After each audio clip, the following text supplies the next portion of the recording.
সঙ্গে সঙ্গে আল্লাহর নবীর ওই কথাটা আমার মনে পড়ে যায়। সাহাবীরা জিজ্ঞেস করেন, ভাই কোন কথাটা মনে পড়ে যায় যার কারণে তুমি অজ্ঞান হয়ে যাও? হায় হায়, জিন্নুরাইন ওসমান গনি ডাক দিয়া বলে, নবীজি আমার ডাক দিয়া বলছেন, এই ৩.৫ হাত কবর কারো জন্য হবে জান্নাতের ফুল বাগিচা, আর কারো জন্য হবে জাহান্নামের গর্ত, দুঃখের শেষ থাকবে না। মুসলমান ভাইরা রে আমার, যুবক বন্ধুরা, এই যে মানুষটারে কবরের মধ্যে রেখে বাঁশের চাঙ্গারি দিয়া মাটি দিয়ে সম্পূর্ণ পেল্লাম দিয়ে চলে আসলাম, আল্লাহর বান্দা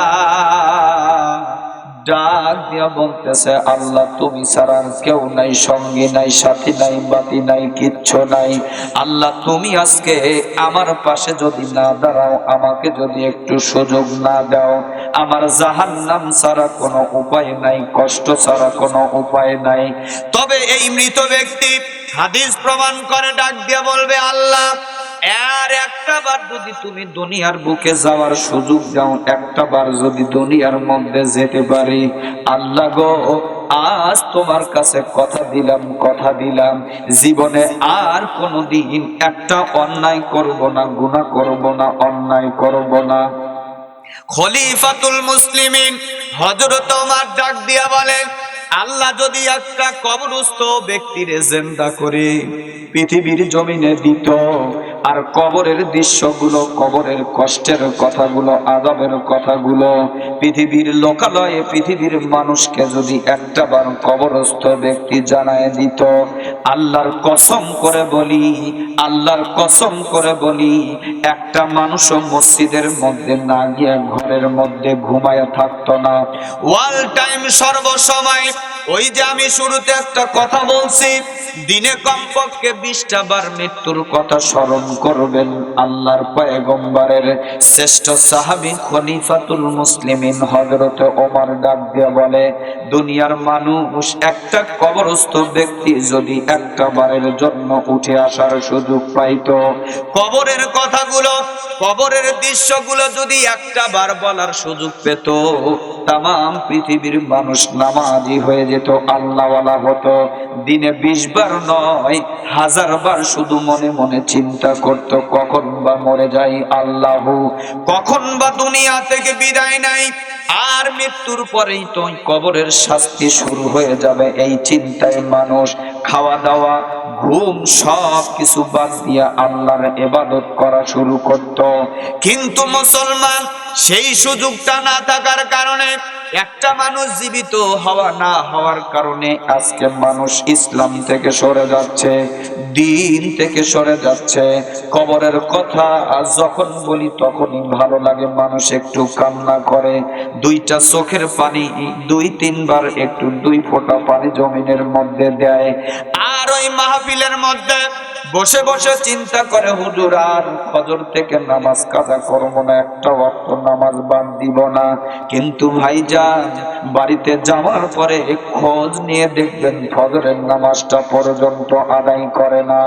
সেই সময় কলির যুগ, আল্লাহর পয়গম্বর বলছেন এমন একটা যুগ আমাদের সামনে আসতেছে, অপেক্ষা করতেছে। সেই যুগে মানুষ আল্লাহকে আল্লাহ বলে মানতে অস্বীকার এক সময় করে বসবে। ঠিক অনুরূপ আমাদের সামনে সেই সময়টা আস্তে আস্তে আসতেছে। আলেম মানুষরা, যাদেরকে আমরা আলেম মনে করতেছি, সেই এক শ্রেণীর আলেম মানুষ ডাক দিয়ে বলতেছে, তোমাদের আল্লাহ আর আমাদের সেই ভগবান একই জিনিস। নাউজুবিল্লাহ বলি। কয় তোমরা আকারে সেজদা করো, আমরা নিরাকারে সেজদা করি, পার্থক্য একটু। নাউজুবিল্লাহ আসতে বললেন। মুসলমান ভাইরা রে আমার, যদি সাধারণ মানুষ এই কথাগুলো বলতো মেনে নেওয়া যেত, কিন্তু একজন আলেম মানুষ, একজন টুপিওয়ালা মানুষ, একজন জ্ঞানী মানুষ যদি এই কথা বলে মানা যায়? আল্লাহর নবী ওই কথাগুলো মনে পড়ে যায়। আল্লাহর নবী যে বলেছেন, এমন একটা সময় আসবে, হাতের আংরা, আগুনের আংরা তোমার হাতের মধ্যে কৌশল করে রাখতে পারবা, কিন্তু আল্লাহর কসম করে বলি ঈমান নামক দৌলতটা রাখতে পারবা। এই জন্য আল্লাহ কোরআন শরীফের ভিতরে বলছেন, ইয়া আইয়ুহাল্লাযী আল্লাযীনা আমানু ওয়া আমিনু। ঈমানদারকে আল্লাহ ডাক দিয়ে বলছেন আবার ঈমান আনো। এই সময়ের কথা উল্লেখ করে কথাটা বলেছেন। মুসলমান ভাই, আমি ওদিকে যাব না, যেই কথাটা ঠেকায় রেখে এসেছি আপনাদের মনে আছে। মালিক বিন দিনার রহমাতুল্লাহ আলাইহি রাস্তার উপর থেকে তাকায়া তাকায়া দেখতেছেন কাক পাখি ছোট্ট একটা ঠোঁট দিয়া সুন্দর করে রুটিগুলো ছিঁড়ে ছিঁড়ে আল্লাহর বান্দার মুখের মধ্যে উঠায় দিচ্ছে। সুবহানাল্লাহ, বাড়িটা কয়েন। কাক পাখি আস্তে আস্তে করে আল্লাহর বান্দার মুখের মধ্যে খাবার দিচ্ছেন, হাত বাঁধা পা বাঁধা আল্লাহর বান্দা আস্তে আস্তে করে খাবারগুলো ভক্ষণ করছেন। এক সময় কিছু দূর যাওয়ার পরে আল্লাহর বান্দা ওই শুকনা রুটি খাওয়ার কারণে কাশ উঠে গেল, পানির প্রয়োজন। আল্লাহর ওলি মালিক বিন দিনার রহমাতুল্লাহ আলাইহি ডাক দিয়া বলেন, ও দুনিয়ার মানুষ, আমি তাকায়া তাকায়া দৃশ্যটা দেখতেছি।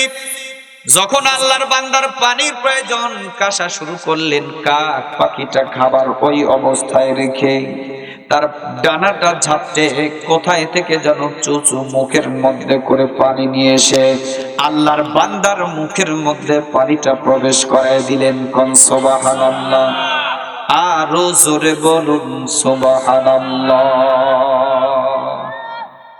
আমরা তো খাবার খাবার করে জীবন শেষ করে দিলাম। আল্লাহ সব অবস্থায় সব মানুষকে খাওয়াইতে পারে কি পারে না?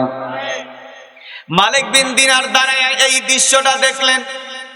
এক পর্যায়ে কাক পাখি আল্লাহর বান্দাকে ওই যে টপলার ভিতরে যতটুকু খাবার ছিল সম্পূর্ণ খাবার ভক্ষণ করানোর পরে কাক পাখি সে তার গন্তব্যস্থলের দিকে রওনা। এবার মালিক বিন দিনার রহমাতুল্লাহ আলাইহি নিচে নামলেন। আল্লাহর বান্দা দুটো হাত বাঁধা ছিল, হাত দুটো খুলে দিলেন। পায়েও বাঁধা ছিল, পা দুটো খুলে দিলেন। দেওয়ার পরে আল্লাহর বান্দাকে উঠায়া বসানোর পরে জিজ্ঞেস করলেন, ভাইজান কি কাণ্ডটা দেখলাম, কারণ কি এমন হচ্ছে, কারণ কি? আপনার হাত কেন বাঁধা, পা কেন বাঁধা, আর এই কাক পাখি আপনারে কেমনে খাওয়াইলো বুঝলাম না তো। আল্লাহর বান্দা এই কথা বলার সঙ্গে সঙ্গে হাউমাউ করে কান্না শুরু করে দিয়েছে। দুইটা চোখ দিয়ে দর দর করে পানি পড়তেছে। আল্লাহর বান্দা ডাক দিয়ে বলে, কি বলবো দুঃখের কথা। কে আপনি, পরিচয় কি, নামটা পর্যন্ত জানি না। যা হোক, আপনি শুনতে যেহেতু চেয়েছেন শোনেন, আল্লাহর প্রশংসা করেন শুনে। মালিক বিন দিনার ডাক দিয়ে বলেন, কি ঘটনা তুমি একটু বলো তো, আমি শুনতে চাই। আল্লাহর বান্দা কাঁদতেছে আর ডাক দিয়ে বলতেছে, হুজুর আমি হজ করার জন্য বাড়ি থেকে রওনা হয়েছি, মদিনায় যাব, মক্কায় যাব, হজ করব। ওই আল্লাহর বান্দাও হজ করার জন্য রওনা হয়েছেন, তো এই জায়গায় এই অবস্থায় পড়ে আছো কেন? আল্লাহর বান্দা ডাক দিয়ে বলে, হুজুর হজ করতে যাব, যতটুকু 6 মাসের খাবার টাকা পয়সা সম্পদ যা দরকার 6 মাসের জন্য আমি সঙ্গে করে নিয়া হজ করার জন্য বের হয়েছি। 3 মাসের রাস্তা চলে আসছি। আমরা 15 জন একসাথে একটা কাফেলা করে যাইতেছিলাম। হঠাৎ করে রাস্তার ভিতরে আমাদেরকে একটা ডাকাত বাহিনী ধরলো। আমাদের এক একজনকে এক এক জায়গায় এক এক অবস্থায় বেঁধে বেঁধে ফেলে দিয়েছে বা মেরেও ফেলেছে সম্পদ হরণ করার পরে। হুজুর, কিন্তু মূল ঘটনা আমি বলি, আপনি ভালো করে শোনেন। মালিক বিন দিনারও ডাক দিয়ে বলতেছে, তোমার ওই কথাটা আগে শুনতে চাই। কেমনে কাক পাখি তোমারে আজকে খাওয়াইতেছে বা কয়দিন যাবত খাওয়াইতেছে একটু শুনতে চাই। আল্লাহর বান্দা ডাক দিয়ে বলে, আজ 13 দিন যাবত রাস্তার পাশে হাত পা বাঁধা অবস্থায় পড়ে আছি। 13 দিন যাবত আজ এই কাক পাখিটা আমার মুখের মধ্যে খাবার উঠায় দিচ্ছে। কোন সুবহানাল্লাহ, আরো জোরে বলুন সুবহানাল্লাহ। কয় 13 দিন, কয় হ্যাঁ। কেমনে করে কিভাবে হলো তুমি বলো তো?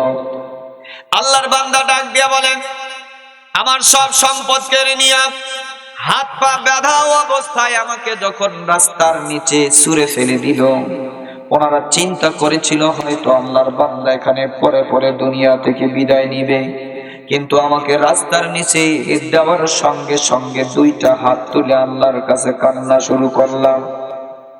হুজুর, বারবার আমার মনে পড়েছে আল্লাহ কোরআন শরীফের ভিতরে বলেছেন, ফাযকুরুনি আযকুরুকুম ওয়াশকুরুলি ওয়ালা তাকফুরুন। বলুন আল্লাহু আকবার।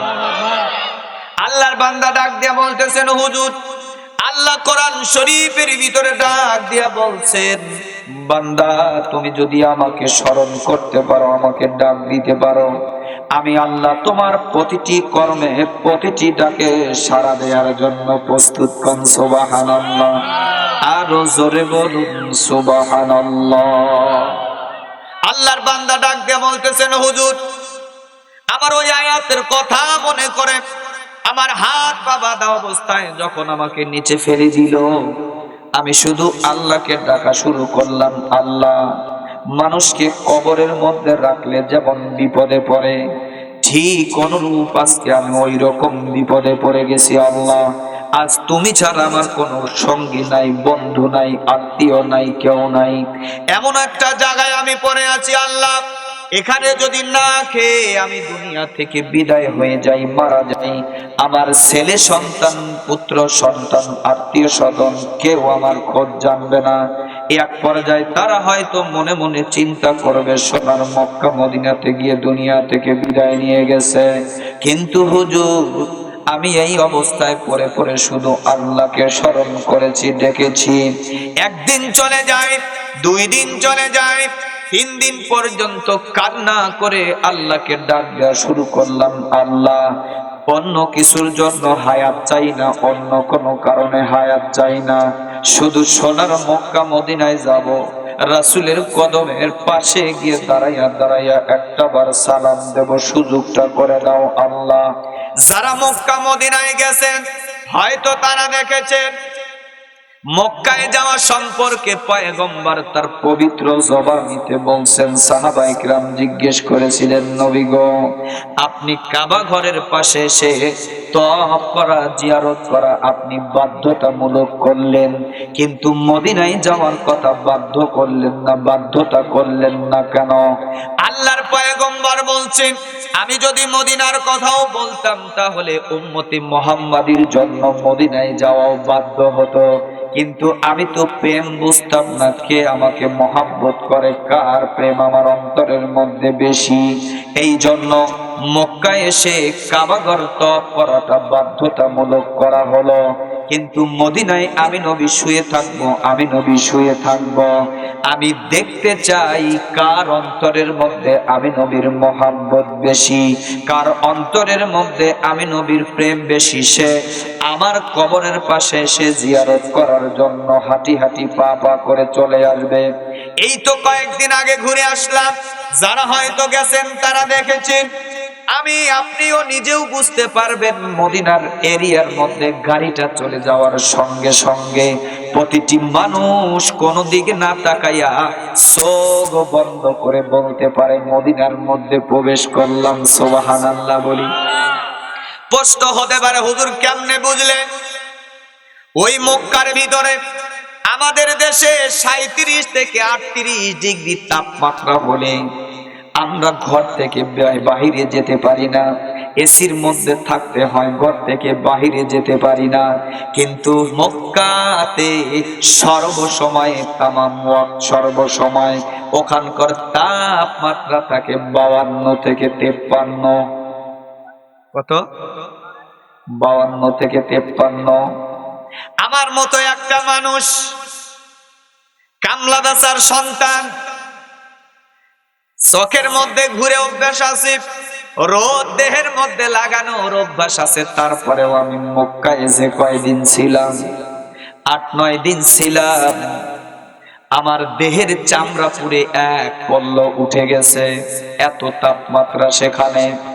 কিন্তু যখন মদিনাতে প্রবেশ করলাম, মদিনার এরিয়ার মধ্যে প্রবেশ করার সঙ্গে সঙ্গে এত আরামদায়ক, বিশ্বাস করানো যাবে না। আমার মনের ভিতরে শুধু বারবার মনে হয়েছে জান্নাতের একটা অংশের মধ্যে প্রবেশ করেছি। সুবহানাল্লাহ। সবচাইতে আমার বেশি ভালো লেগেছে রিয়াদুল জান্নাহ নামক একটা জায়গা। ওখানে ছোট্ট একটা জায়গা করা আছে। প্রতিটি হাজী জীবনে 2টা রাকাত নামাজ পড়ার জন্য বছরে একবার সুযোগ পায়। মুসলমান ভাই, আল্লাহ সুযোগ দিয়েছিল 2টা রাকাত নামাজের উপরে কেউ সুযোগ পায় না। কিন্তু জানি না আল্লাহ ভালোবেসেছে কিনা জানি না, আমার মতো এতিম গুনাহগারটা একটা সাইডে নামাজ পড়তে পড়তে 2 রাকাত করে পড়ি, আর কেন জানো মজা লাগে আরো 2 রাকাত পড়ব। দোয়াও করতে হয় না, মোনাজাতও করতে হয় না, আল্লাহর কাছে হাতও তুলতে হয় না। নামাজ পড়তেছি, চোখ দিয়ে দরদর করে পানি পড়তেছে। আহারে কি হচ্ছে, 2টা করে রাকাত নামাজ শেষ হচ্ছে, আর শুধু মনে বলতেছে আরো 2টা রাকাত নামাজ আদায় করব। এমন করতে করতে আমি গুনাহগারটা 12 রাকাত নামাজ পড়ার সুযোগ পেলাম। কোন সুবহানাল্লাহ। আমি ছোট্ট মানুষ, একদম জীর্ণ শীর্ণ মানুষ, অশিক্ষিত মানুষ। সবচেয়ে যেই জিনিসটা খেয়াল করেছি, নামাজ পড়ে যখন 2টা হাত তুললাম, আল্লাহর কাছে কান্না করব, চোখের পানি আনতে বাহিরে বহুত কষ্ট হয়, কিন্তু হাত তোলার সঙ্গে সঙ্গে 2টা চোখ দিয়া দর দর করে পানি পড়তেছে। এরপরেও আমি দেখি নাকের ভিতরে কই থেকে জানো এত একটা সুন্দর সুঘ্রাণ আসতেছে। নবীজির ওই কথাটা তখন আমার মনের ভিতরে জেগে উঠলো।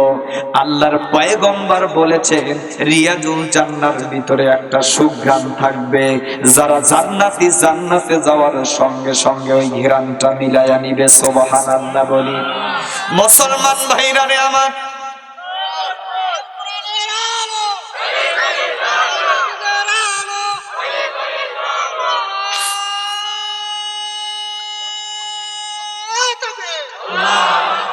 একটু জিকির করি লা ইলাহা